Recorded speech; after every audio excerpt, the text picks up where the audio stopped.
Hi, Joel. Magandang umaga at sa lahat ng iyong taga-subaybay. Niluto sir. niya raw.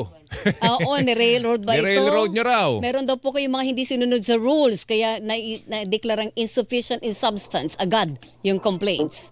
Hindi po totoo yan dahil kung titignan po natin, 3 araw po namin tinalakay ito. Nung unang araw po, nung Lunes po, tinalakay po namin yung sufficiency in form at kung saan lahat naman po, pati po yung mga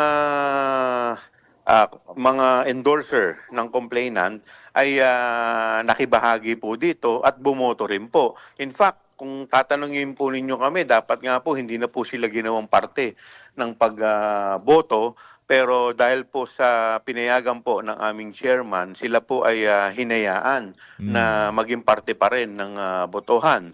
So, nung unang araw po, nung Lunes, ito po ay pinagbotohan sufficiency in form.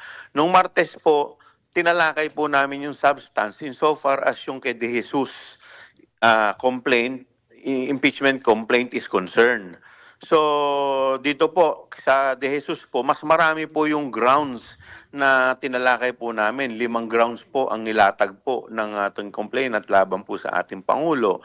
Subalit, kung titignan po ninyo, mabilis po naming natapos ito. Mas mabilis po nung sa grounds, sa diskusyon po namin kahapon.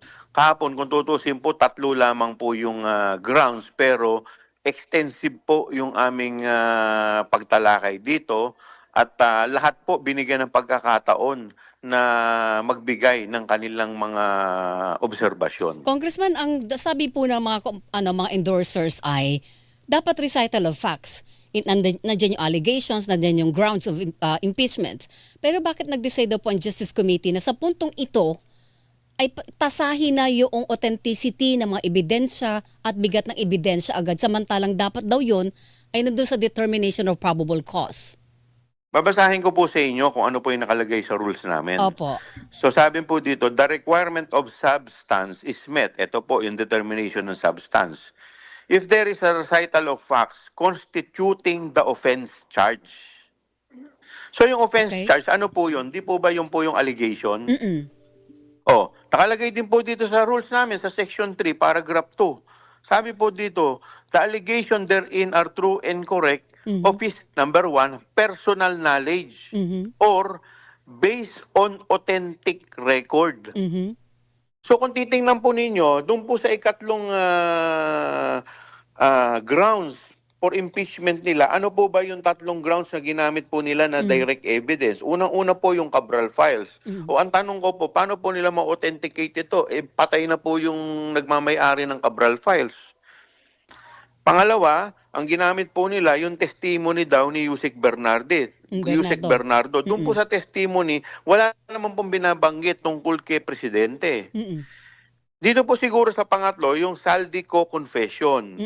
Pero dito po sa Saldico confession, unang-una, hindi po ito papasa doon sa tinatawag po nating test, yung personal knowledge, dahil wala naman po sila doon. Number 2, authentic record. Dahil unang-una, video clippings lang po yung kanilang sinumite. Wala pong affidavit. Hindi siya sworn affidavit.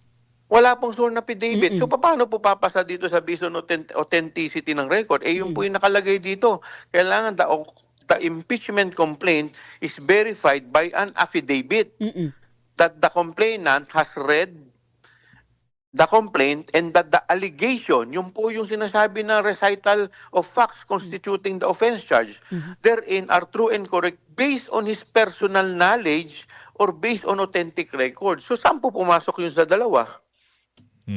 Kaya ang linaw-linaw po ng aming rules. So ang sinasabi niyo, Congressman, wala kayong binago sa rules? Sinunod niyo lang Wala kung po. ano yung word for word na nakalagay sa dati ng rules ng House?